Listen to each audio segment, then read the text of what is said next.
Hi, I'm Laura with the Fort Worth Museum of Science and History, and for Halloween today we are going to talk about poop, or scat. There are three different types of animals that we're going to talk about today: herbivores, omnivores, and carnivores.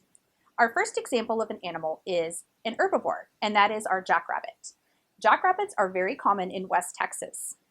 Rabbits are lagomorphs, and they are definitely herbivores. They only eat plants. They eat lots of grasses and seeds in their natural environment. So therefore, in their scat, you will find traces of seeds and grasses and things like that. Now we're going to talk about our gray fox. Our gray fox is an example of an omnivore. So gray foxes eat both plants and meat. Gray foxes are very common in most of the parts of the United States, and we do have them here in Texas. They are mammals. They're members of the canid family, which are the same family that dogs are a part of.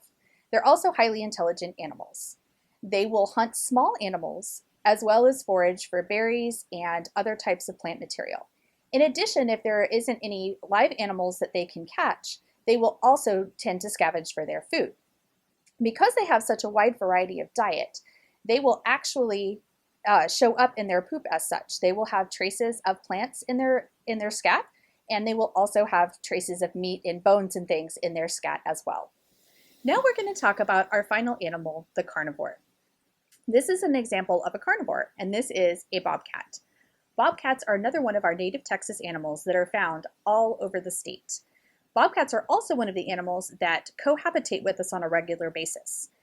They can be found in large open areas like River Legacy Park in Arlington. And bobcats are definitely carnivores. They eat meat and only meat. They go after small animals like squirrels and rabbits, birds, and those types of things. Because of that, that will show up in their poop. They will have bones, fur, and all sorts of items that are left over after the digestion process of their meat dinners. So now we are going to transition to Rebecca. And Rebecca is going to show us how we can make our own really awesome, yummy, edible scat for Halloween. Now we're going to get started making our edible scat. For this recipe, you're going to need a few different things and a couple different items from your kitchen. So you're going to need some cream cheese and some butter. You're going to need 1/3 ounce of cream cheese and a tablespoon of butter. You're going to need 1 tablespoon of cocoa powder, and you're going to need 1/2 cup of powdered sugar. And then to make it, you're going to make it all in a plastic bag. So you're going to want a zip top bag. And usually the sandwich size would work really well. You don't really want it to be much bigger or much smaller because it kind of gets hard to mix all the ingredients together. Then you'll want a spoon or something to kind of finish making it. So what you're going to do is you're going to open up your bag, and first you're going to put all the different ingredients in. So we're going to put our powdered sugar in. And then we're going to put 1 tablespoon of cocoa powder in.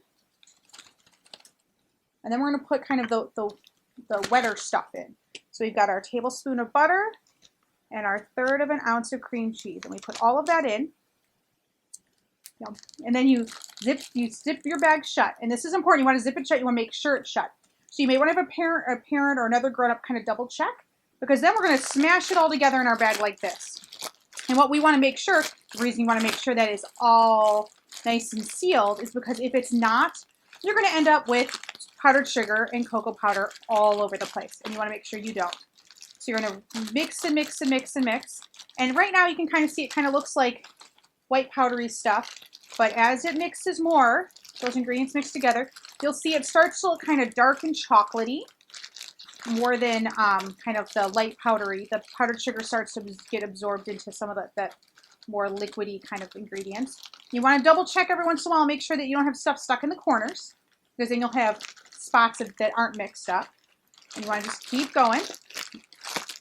And after a little while, you'll see it almost kind of looks like fudge or like chocolate frosting or like scat, like we would find from animals.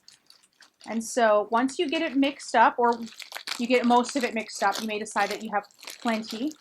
What you're going to do is you're going to kind of push it down so it's not going to like come out of the bag.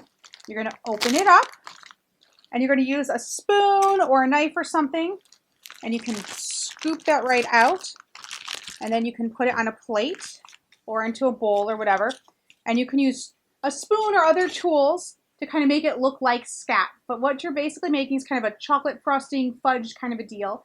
and it looks really gross and awesome for Halloween. We hope you guys have a great Halloween, and we hope to see you soon at the Fort Worth Museum of Science and History.